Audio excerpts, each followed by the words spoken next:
விஜய் வந்து தாத்தா கிட்ட காவேரி எனக்கு வேணும் தாத்தா, ப்ளீஸ் தாத்தா, நான் காவேரி கிட்ட வந்து பேசணும் தாத்தா அப்படின்னு சொல்லிட்டு இருக்காரு. இங்கே பாருப்பா, நீ காவேரி கிட்ட இப்போ மீட் பண்ண முடியாது. அவங்க வீட்டில் உள்ளவங்க எல்லாருமே கோவமாக இருக்காங்க விஜய். நீ பண்ணி வச்ச வேலை அப்படி. நான் அதான் சொன்னேன்ல, காவேரி கிட்ட எல்லா உண்மையும் சொல்லு, காவேரி கிட்ட எதையும் மறைச்சு வைக்காத, ஓப்பனாக பேசுகிறான்னு சொல்லிட்டு ஏதாவது கேட்டியா? இப்போ பார்த்தியா எவ்வளோ பெரிய பிரச்சனை ஆயிடுச்சு. நீயும் காவேரி வந்து பிரியக்கூடிய நிலைமை கூட ஆயிடுச்சு தாத்தா. உங்கள் வாயில் அப்படிலாம் சொல்லாதீங்க தாத்தா, நானும் வந்து காவேரியும் பிரிய மாட்டோம் தாத்தா. காவேரி ஏன் பொண்டாட்டி தாத்தா, நான் எப்படி தாத்தா பிரிய முடியும் அப்படின்னு சொல்லிட்டு அழறாரு. கவலைப்படாதப்பா, எல்லாம் சரியாயிடும், நான் காவேரி வீட்டில் பேசுகிறேன்ப்பா அப்படின்னு சொல்கிறாரு. இங்கே வந்து தாத்தா சமாதானப்படுத்திட்டு இருக்காரு. இங்கே என்ன பண்ணுறாங்க, ராகினி வந்து ஒரு பக்கம் காய் நகர்த்துறாங்க. காவேரி எக்காரணம் கூட இந்த வீட்டுக்கு வரக்கூடாது, அதே மாதிரி அவங்க அங்கே இருக்காங்கல்ல அந்த வீட்டையும் காலி பண்ணணும், அங்கே யாருமே இருக்கக்கூடாது அப்படின்னு சொல்லிட்டு இருக்காங்க. அதெல்லாம் ஒன்றும் இல்லைம்மா, அவங்க குடும்பத்தை எப்படி டீல் பண்ணணும்னு எனக்கு நல்லாவே தெரியும். ஏற்கனவே வெள்ளாவோட குடும்பத்தை வந்து எப்படி காலி பண்ணேன், அதே மாதிரி அவங்க குடும்பத்தையும் நான் காலி பண்ணுவேன் அப்படின்னு சொல்லிட்டு எப்படி பேசினா எப்படி வழிக்கு வரும் எனக்கு தெரியாதா அப்படின்னு சொல்லிட்டு அன்பரசு வந்து சொல்லிட்டு இருக்காரு. அதன்படி அன்பரசு என்ன பண்ணார், நேராக வந்து இங்கே காவேரி வீட்டுக்கு போகிறாரு. உன்னை யார் இருக்கா உள்ள அப்படின்றாரு.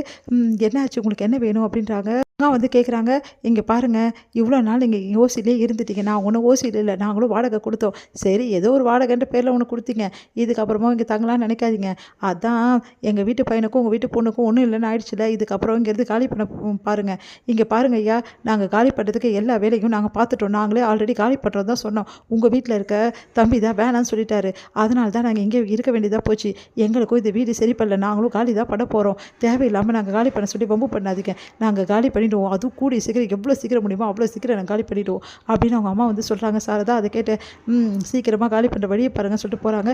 கொஞ்சம் கூட இவங்களுக்குலாம் இறக்கமே இல்லை பாருங்கள். இந்த மாதிரி வந்து அந்த பொண்ணை வந்து இந்த வாழ்க்கையை கெடுத்துட்டு கடைசியில் காலியும் பண்ண சொல்கிறாங்க. சரி, இவங்களாம் மனுஷங்களா அப்படின்னு சொல்லிட்டு செம்ம டென்ஷன் ஆகிறாங்க. சாரதா இதை பார்த்துட்டு வந்து அழறாங்க. நம்ம காவேரி, இவர் சொல்கிறதெல்லாம் பெரிய விஷயமா எடுத்துக்காதீங்கம்மா, அவங்க வீட்டுக்கு இவருக்கு தெரியாதுமா, இவர் வேணும் தாம்மா வந்து சொல்லியிருப்பாரு அப்படின்னு சொல்லிட்டு காவேரி சொல்கிறாங்க. நீ வாய் மூடி, அவங்களுக்கு சிம்மே சப்போர்ட் பண்ண உன்னை அவ்வளோதான் அப்படின்னு சொல்கிறாங்க. சாரதா என்ன பண்ணுறது தெரியாமல் காவேரி தவிக்கிறாங்க. இங்கே வந்து என்ன பண்ணுறாரு, தாத்தா வந்து வந்து பேசலான்னு சொல்லிட்டு வராரு. உடனே வந்து கூப்பிட்றாரு, காவேரி காவேரின்னு சொல்லிட்டு. நீ அமைதியாரு, நான் போய் பேசிக்கிறேன் அப்படின்னு சொல்லிட்டு சாரதா போகிறாங்க. என்னங்க ஐயா அப்படின்னு சொல்லிட்டு கேட்குறாங்க. இல்லைம்மா, நான் காவேரி கிட்ட கொஞ்சம் பேசணும், எந்த விஷயமா இருந்தாலும் ஏன் கிட்டே சொல்லுங்க ஐயா அப்படின்னோடனே. ஏம்மா, நான் காவேரி கிட்ட பேசக்கூடாது, அதெல்லாம் இல்லை ஐயா, இப்போ காவேரி வந்து பேசக்கூடிய நிலைமை இல்லை, அதனால தான் சொல்கிறேன். இல்லைம்மா, காவேரி கிட்ட கொஞ்சம் பேசணும்னு நான் நினைக்கிறேன். ஏன் ஐயா, வீடை காலி பண்ணோம் அவ்வளோதானே, காலி பண்ணிடுவோம் ஐயா அப்படின்னோடனே. என்னம்மா நீ இப்படி பேசுகிற, இப்போ தான் உங்கள் மாப்பிள்ளை வந்து சொல்லிட்டு போனார் வீடை காலி பண்ண சொல்லி, நாங்கள் காலி பண்ணிக்கிறோம் அப்படின்னு அவர்கிட்ட நாங்கள் சொல்லிட்டோம் அப்படின்னோடனே. ஐயோ, இந்த ஆள் வந்து என்னத்தை குழப்பறாருன்னு தெரியலைங்க அப்படின்னு சொல்லிட்டு, அவர் பேசுனதெல்லாம் பெரிய விஷயமா எடுத்துக்காதீங்க சாரதா அப்படின்னா. அதெல்லாம் நாங்கள் பார்த்துக்குறோம் ஐயா, நாங்கள் காலி பண்ண வேண்டிய கடமை தானே, எப்படி நாங்கள் காலி பண்ணுறதா சொன்னோம், நீங்களும் வந்து அவரு தான் உங்கள் பையன் பேரன் தான் வேணான்னு சொன்னீங்க, இப்போ வந்து காலி பண்ணுன்னு சொல்கிறீங்க, நாங்கள் காலி பண்ணிக்கிறோம் அப்படின்னா. ஐயோ, அதெல்லாம் பண்ணாதீங்கம்மா, இங்கே பாருங்கள், வேறு என்ன பேசணும் ஐயா அப்படின்னு. ஏமா இப்படி பேசுகிற, உங்ககிட்ட நான் வந்து நல்லா பேசணும்னு நினைக்கிறேன்யா, உங்ககிட்ட மூஞ்சில் வச்ச மாதிரி பேசுறதுக்கு எனக்கு விருப்பம் இல்லை, ஆனால் இப்போ நாங்கள் உங்ககிட்ட பேசக்கூடிய நிலைமை இல்லை, என் பொண்ணும் பேசக்கூடிய நிலைமை இல்லை, ப்ளீஸ் தயவு செய்து என் பொண்ணை விட்டுருங்க ஐயா ப்ளீஸ் அப்படின்னு சொல்லிட்டு கையெடுத்து கும்பிட்றாங்க.